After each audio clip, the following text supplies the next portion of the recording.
All right, back with Springfield's Morning News. I'm Greg Bishop on 92.7 WMAY, and we're joined in studio by Springfield Mayor Jim Langfelder.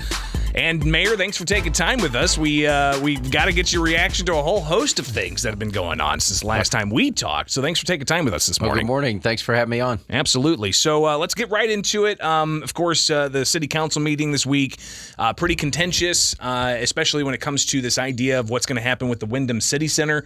What's going on there? What are the next steps? Because the developer says that they're actually going to be putting in some subsidized housing in there.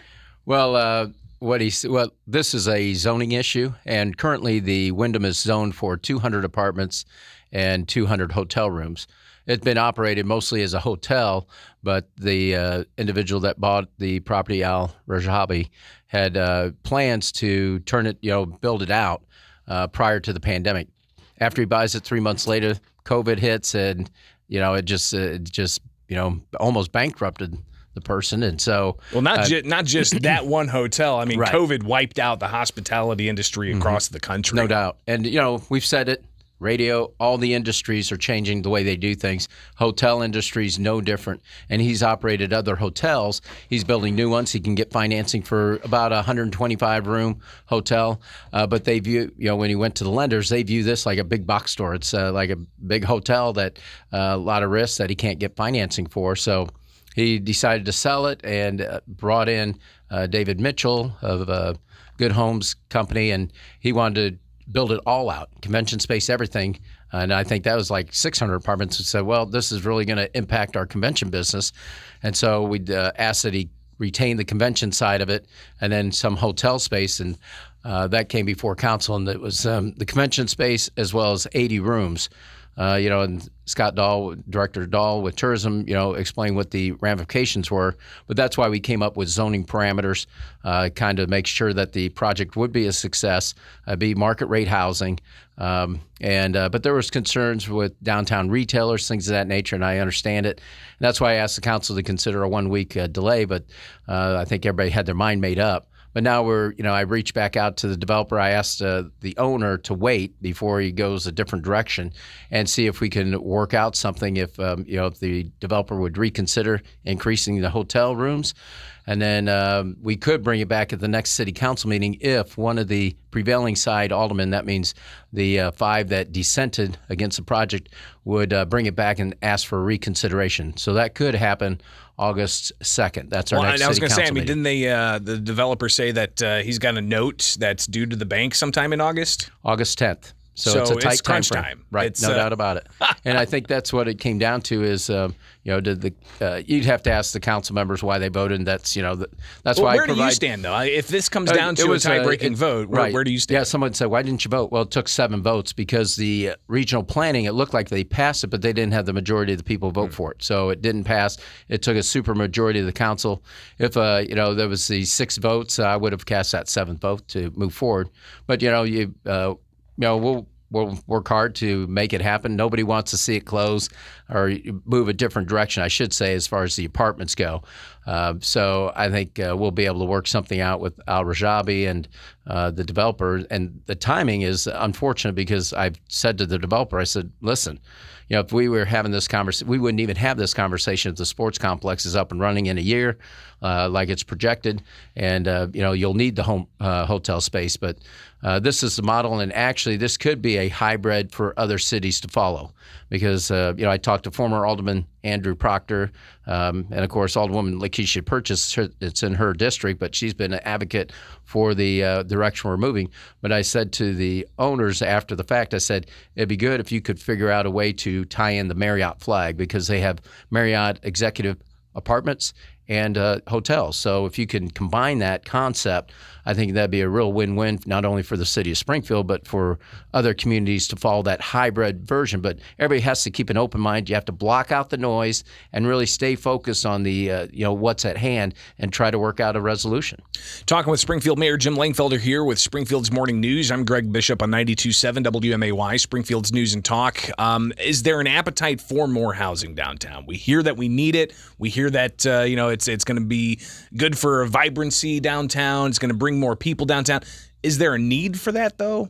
Yeah, it actually, the Myers building was looked at for apartment development, and that one was going to be, they call it workforce housing, affordable housing, low-income housing, whatever you want to call it.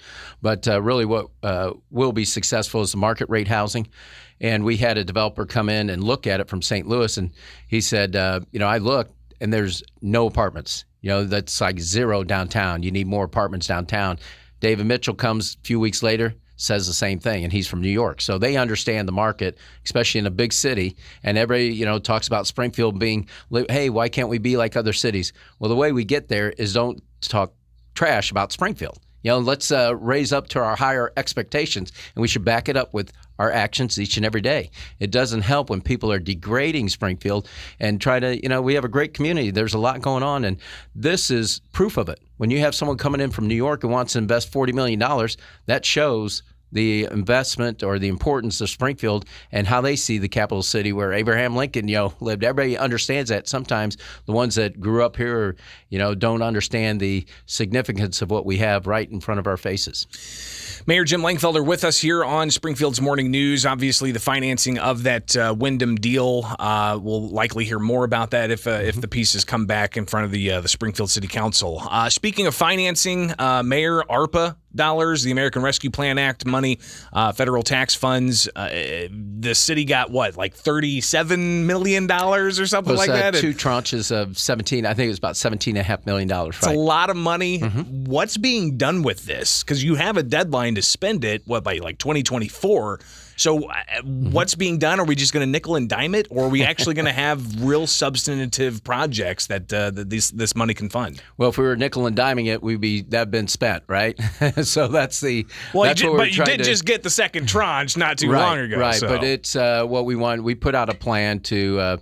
We laid that out. It's on the city's website, springfield.il.us, and it allocates where it's going. It goes in all our departments as far as police, fire, Public Works, the Water Department, and really just to re-educate everybody, when you're doing capital projects, the impetus of the ARPA funds were for broadband initiatives, for infrastructure like sewers, and then moving that direction. Housing was a component of it, but those were the main infrastructure parts of that. So what we've done is geared it towards sewers. As far as what's been spent already or geared towards that is with regards to revenue replacement, and that went to Convention Visitors Bureau because, just what we talked about. Yeah. The hotel dollars went south.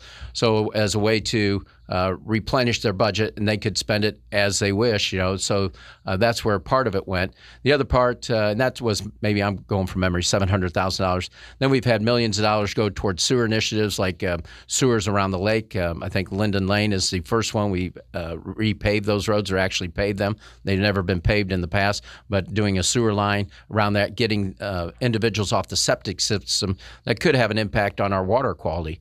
And then also relining sewers, so that's kind of an invisible part of the project, and moving that direction. But the other things we are looking at is workforce development, the hospitality part of it. I've talked to Karen Kahn, and that's a big piece of it. She bought the facility. Vinegar Hill Mall? Yep, Vinegar Hill Mall. Yeah. And they have commercial kitchens there, and how do you train the next hospitality as far as just not chefs or waiters, but just go back to the basics of the P's and Q's, customer service. So we've talked about, investing in that. The other one, Teen Empowerment Zone, that'll be coming before the council, and transforming that for, future workforce development with the hardest to reach in our community with regards to our young people. So there are things in place that are planned, but we're going to try to leverage those dollars as much as possible and moving that direction. And then the other one that will be forthcoming is a broadband initiative.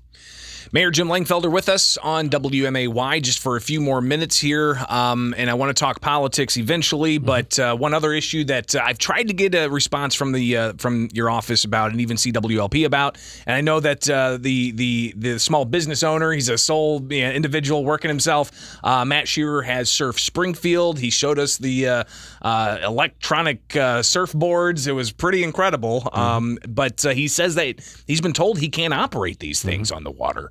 What's behind this? Well, first, isn't it interesting when things aren't a pleasant subject to discuss, people run for the hills? For myself, I always answer the questions, and I'll let you know if I can, or, I've never shied away from a question. And this is one in particular. When they came up, Andy Tinsley, he's the chief of security at the utility, he said these, can be considered very dangerous. It's new to the market. They're out in California, things of that nature. And then this particular individual liked to bring them to Lake Springfield. Well, we just had a conversation with the lake homeowners about circulators. They come out of the water, and that was to move the water and we're going to use ARPA funds to circulate the water, so for the quality water.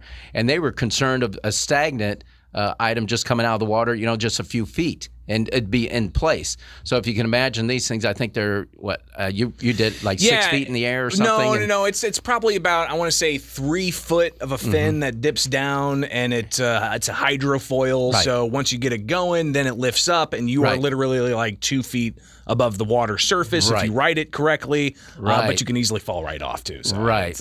But if you have these things flying around the lake, can you imagine? And that's the comparison I draw. So I have to rely on the expert of security out there. But really, when I listen to your segment, which I appreciate, is very.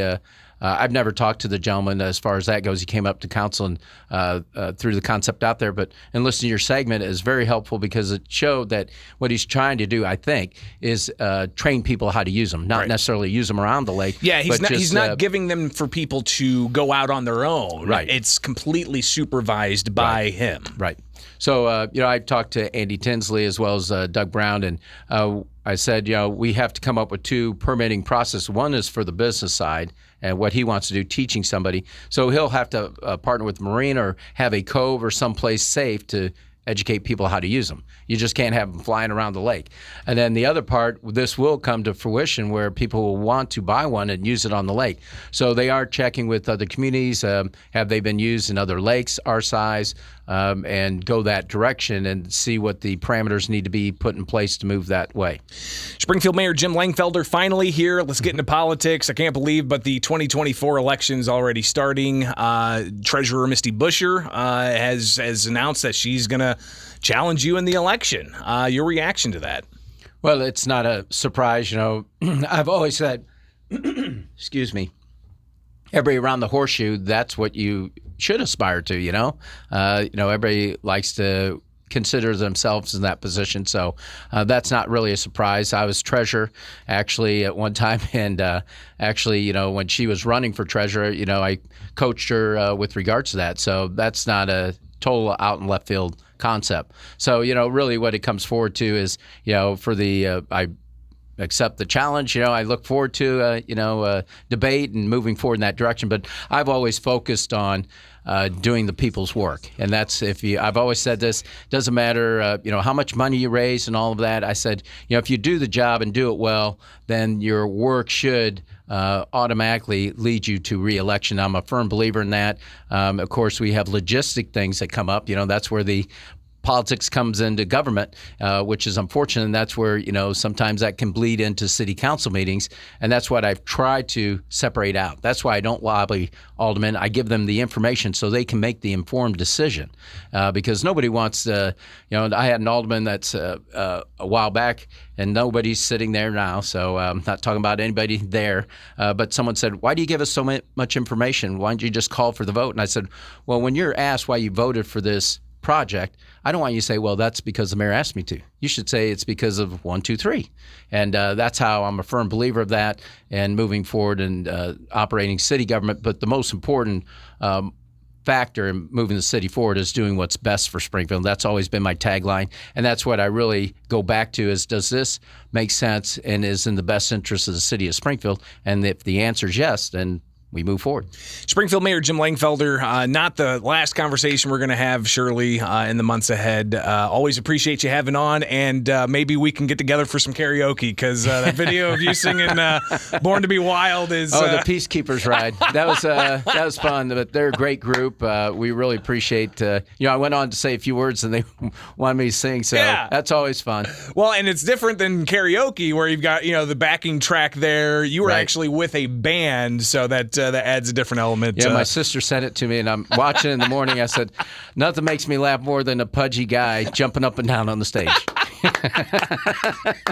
That's awesome. Well, I'm glad you're laughing and having a good time. Yeah. Mayor Jim Langfelder, thank you again and just so much. for the record, yes, that was in mid-afternoon on Sunday. Yes. I think it was like 6 or 7 on the Sunday. Right on. Okay, good to hear. Good to hear. All right, take care. We'll talk soon. All right. Okay. It is Springfield's Morning News. I'm Greg Bishop on 92.7 WMAY. From the Fly SPI Studios, take the easy way out. WMAY FM.